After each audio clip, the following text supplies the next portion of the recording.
Chers amis, une fois de plus, la situation sanitaire nous oblige à passer par le mode vidéo pour vous souhaiter à toutes et à tous une bonne année 2022. Constituée en 2003, notre communauté de communes agit quotidiennement pour chacun d'entre vous, dans les domaines de la voirie, de l'eau et l'assainissement, mais aussi le développement économique, le développement durable, le tourisme. Avec mes 14 vice-présidents, nous travaillons ardemment et avec harmonie pour les 21 communes de notre territoire. Sans faire un inventaire à l'après-vert, l'an dernier, nous avons apporté les derniers coups de pelleteuse et d'enrobé au pôle gare pour augmenter le nombre de places de stationnement. 440 places nouvelles il y a 2 ans, 60 nouvelles places cette année pour tous, aussi équipés de bornes électriques. Nous avons aussi amélioré la circulation piétonne et avons créé un espace dédié à la dépose reprise minute. Pas très loin, nous avons aussi rénové le premier étage du centre d'affaires du Pays de Montreux afin d'y accueillir encore plus d'entreprises et notamment de créateurs d'entreprises qui profitent de cet espace pour assurer le développement de leur activité. Dans le parc d'entreprises Saint-Denis, à Marolles-sur-Seine, nous avons, avec l'inauguration du bâtiment JMG de 35 000 m² qui accueillera des activités logistiques et les emplois nouveaux correspondants, terminé la commercialisation de la totalité de la zone. Par ailleurs, à Cannes-Écluse, nous allons revendre au ministère de l'Intérieur le terrain que nous avions récemment acquis pour qu'il puisse créer l'académie de police. Ainsi, dans quelques mois, des policiers de tout grade feront leur apprentissage au sein du Pays de Montreux. Cette opération va permettre, comme nous l'avons connu lors des belles années de l'école de police, accueillir des centaines de stagiaires qui, pour beaucoup, vivront et consommeront sur notre territoire le temps de leur formation. En 2022, des projets déjà évoqués l'an dernier de la communauté de communes du Pays de Montreux connaîtront des étapes décisives. Je pense notamment au crématorium, qui n'est pas un sujet joyeux en cette période de vœux, mais qui, je sais, apportera pour beaucoup de familles un équipement nécessaire sur notre territoire. Il leur évitera de longs déplacements vers les équipements existants. Nous l'avons voulu résolument esthétique, dans un parc paysager aménagé, au plus près de la sortie d'autoroute, pour que les proches qui viennent de loin puissent vivre ce dernier moment de recueillement dans les meilleures conditions. Maintenant que la zone du parc Saint-Denis est achevée et que toutes les parcelles sont occupées, nous allons réaliser les travaux de viabilisation du nouveau parc d'entreprise du Moulin, situé lui aussi à Marolles-sur-Seine, et qui accueillera à terme plus d'1 millier d'emplois nouveaux sur notre territoire. En matière de tourisme, l'aire d'accueil de camping-car de Cannes-Écluse est une réussite et affiche très souvent complet. Nous étudions avec les communes de Milly-sur-Yonne et Vaux l'implantation de nouvelles aires. En parallèle, nous venons d'acquérir l'ancien camping des Marcassins et allons lancer un appel à manifestation d'intérêt pour susciter des investisseurs privés et créer un nouveau camping moderne répondant aux attentes actuelles. Dans le cadre du plan climat-air-énergie territorial, le PCAET, j'ai souhaité impulser au sein de notre collectivité la réalisation de champs photovoltaïques. La première, réalisée par la communauté de communes du Pays de Montreux, se fera sur les parkings de la gare de Montreux, à l'aide d'ombrières qui permettront ainsi de protéger vos véhicules des intempéries, mais aussi du soleil l'été.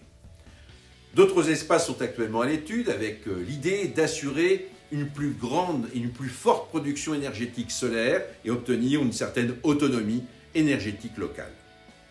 Nous savons la situation compliquée de beaucoup d'entre vous face à l'augmentation du coût de l'énergie et la difficulté qu'ont beaucoup de propriétaires modestes de pouvoir mieux isoler leur habitation.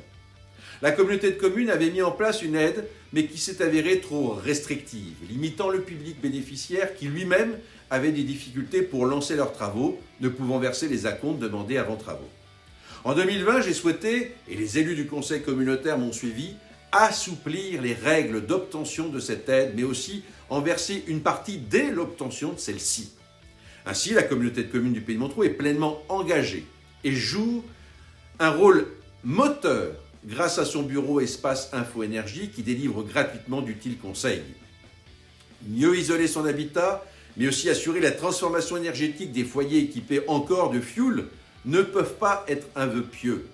Ces décisions ont permis, ici au Pays de Montreux, de multiplier par 10 le nombre d'aides versées et ont permis de susciter 770 000 € de travaux pour les entreprises de notre territoire.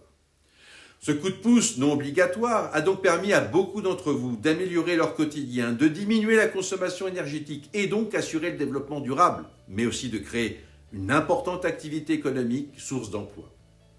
Je ne reviendrai pas sur l'important programme de travaux de voirie qui sera engagé cette année sur les 21 communes de la communauté de communes du Pays de Montereau, sans exception, et plus particulièrement à Montereau, qui est la ville-centre, et Vaux, afin de faire avancer l'important et utile projet de contournement porté par le conseil départemental.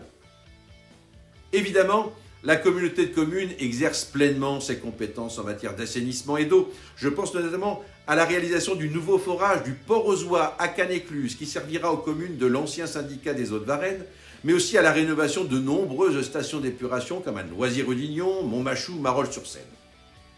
Puisque nous sommes dans une période de vœux, je souhaite sincèrement qu'à l'occasion des élections prochaines, que ce soit l'élection présidentielle ou les élections législatives, que celles et ceux qui se présenteront, mais surtout seront élus, s'attacheront à simplifier l'organisation de notre pays et se soucieront d'harmoniser et de diminuer l'ensemble des textes réglementaires qui, loin d'être complémentaires, sont souvent contradictoires et paralysent l'action tant publique que privée quand ils n'étouffent pas les projets et les ambitions.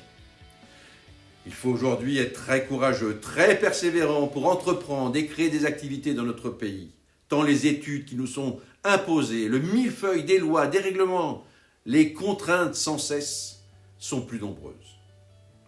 Élu et investi depuis 27 ans pour notre territoire, tant à Montereau qu'au sitcom Sillonne et à la communauté de communes du Pays de Montereau, ma motivation pour défendre et promouvoir ce territoire est intacte. Je suis très heureux de pouvoir le faire avec l'ensemble des collègues des 21 communes. Partout dans notre pays, nous constatons la violence du débat public. Pourtant, l'heure n'est pas à l'arrogance, aux diktats, aux polémiques sans fin qui ont souvent pour seul but de cacher ses propres turpitudes. Comme je le fais à titre personnel depuis 27 ans et comme nous le faisons depuis 19 ans au sein de la communauté de communes du Pays de Montereau, faisons en sorte que 2022 soit encore une année de travail commun, de réussite, d'action, de décisions utiles pour notre territoire, prises dans le respect et l'écoute, parce que c'est pour vous que nous agissons. La bienveillance doit accompagner notre action. Votre confiance est le moteur de notre action. Je vous adresse à toutes, au nom de mes collègues, des collaborateurs de la communauté de communes, tous mes vœux pour cette nouvelle année. Que la bienveillance accompagne nos actions et que la bonne santé soit au rendez-vous pour tous.